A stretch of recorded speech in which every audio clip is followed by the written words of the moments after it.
আসসালামু আলাইকুম সম্মানিত ভিউয়ার্স। আমি মোহাম্মদ জাকারিয়া, মোটিভেশন স্পিকার। আপনাদের মাঝে আবার আসলাম।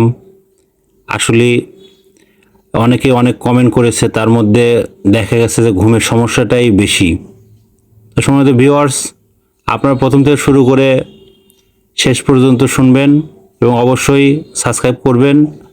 তো আসলে ঘুমের সমস্যাটা এটা ছোট বাচ্চা, মাঝারি, প্রায় অনেক মানুষেরই এই সমস্যাটা। তো এই সমস্যাটি নিয়ে কথা বলবো, তা আপনার মনোযোগ সহকারে শুনবেন। আসলে আমাদের মেলাটোনিন, আজকের যে পার্টটা সেটা হচ্ছে মেলাটোনিন।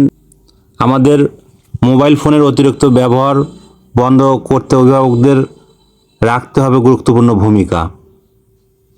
এবং সন্তানদের সময় দিন, বই পড়ার অভ্যাস গড়ে তুলুন, সৃজনশীল কাজে উদ্বুদ্ধ করুন এবং পড়াশোনার সময়, রাতে ঘুমানোর সময় মোবাইল ফোন দূরে সরিয়ে রাখুন।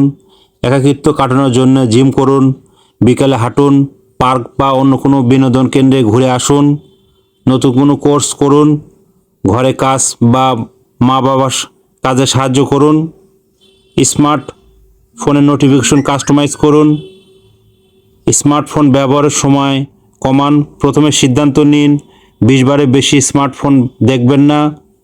খাওয়া ও লোকজনের সঙ্গে কথা বলার সময় স্মার্টফোন ব্যবহার বিরত থাকুন। যতটা সম্ভব অ্যাপস কম ব্যবহার করুন। মোবাইলে দীর্ঘ কঠিন পাসওয়ার্ড ব্যবহার করুন, যাতে আপনার পুনরায় একাধিক ক্যারেক্টার হতে পারে, এবং সাদা কালো স্ক্রিন ব্যবহার করুন এবং গ্রুপ চ্যাট বন্ধ রাখুন। সময় দেখতে স্মার্টফোনের পরিবর্তে হাতঘড়ি ব্যবহার করুন।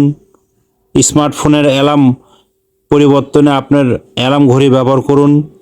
স্মার্টফোনের আসক্তি যদি আপনি মারাত্মক ধারণ করে, তবে স্মার্টফোন বাদ দিয়ে সম্ভব হলে ফিউচার ফোন বটন ব্যবহার করুন।